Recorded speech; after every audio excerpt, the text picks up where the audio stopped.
Hello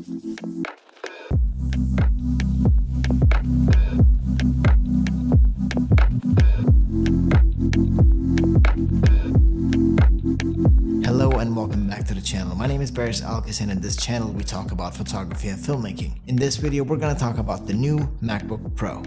Let's go. I wanted to film this video for a while, but I just did not want to put out my opinion about the MacBook Pro too early. I wanted to give it some time. I'll give you guys a little history about my computer experience. It's always been Windows. Since I started using computers, which was 18 years ago, it's just been Windows. And I've also typically used desktop. Towards late 2021, I wanted to make a change in my life. This change was traveling while being able to keep up with my work projects at the same time.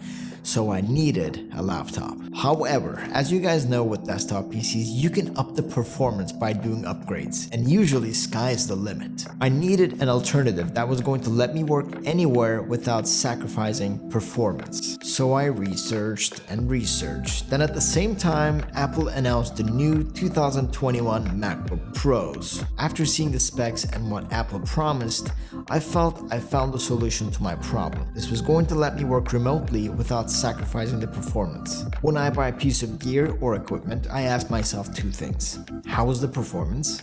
And if the performance satisfies me, how will that performance assist me in my creative journey? From all my researches, it seemed to be the right thing to do to order the 14-inch MacBook Pro, and I ordered it on the release date. I'll list all my specs in the description so you can go check it out for yourself. I did not really do too much of an upgrade from the base model, so my thoughts about the MacBook could be relevant for the base model.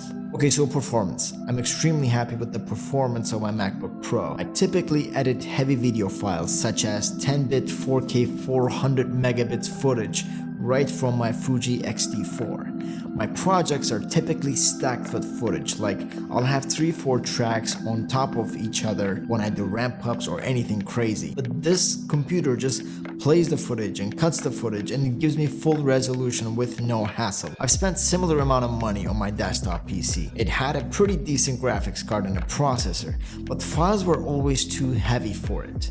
And these big files meeting with Adobe Premiere did not help me out at all. So now I have a laptop that does not sacrifice the performance, but it adds to it. And on top of that, I can work from anywhere. That is so valuable to me. Another great bonus is, like I said, when I buy something, it needs to make my life easier. I get to save time with outstanding performance, but also Apple ecosystem simplifies everything for me. A very important feature is Airdrop. I now see the value of editing and airdropping to my phone within seconds. I used to upload my edits and re-download them, those times are gone now. So my final word is that I'm extremely happy with my purchase. I have nothing negative to say about the MacBook Pro, for now at least. It gets the job done and it's just perfect for me. Now with the performance, Final Cut also affects it.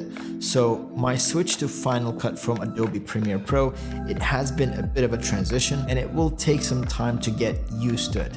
But once you get the hang of it, like the very first day I downloaded Final Cut, I was like, where's the adjustment layer? Apparently you have to download adjustment layers and apply it to the software so that it gives you adjustment layers. So it was a whole thing. I'm still learning Final Cut. And every time I discover something new, it just makes my editing process so much easier. It adds to my speed and the quality of videos. So if you are a video editor, think about the performance meeting with Final Cut. Final Cut it runs much better than Premiere Pro. I can guarantee you that. So anyways guys, that's it for this video. If you do enjoy filmmaking and photography content, please consider subscribing to the channel, and I'll see you guys in the next one. Thank you.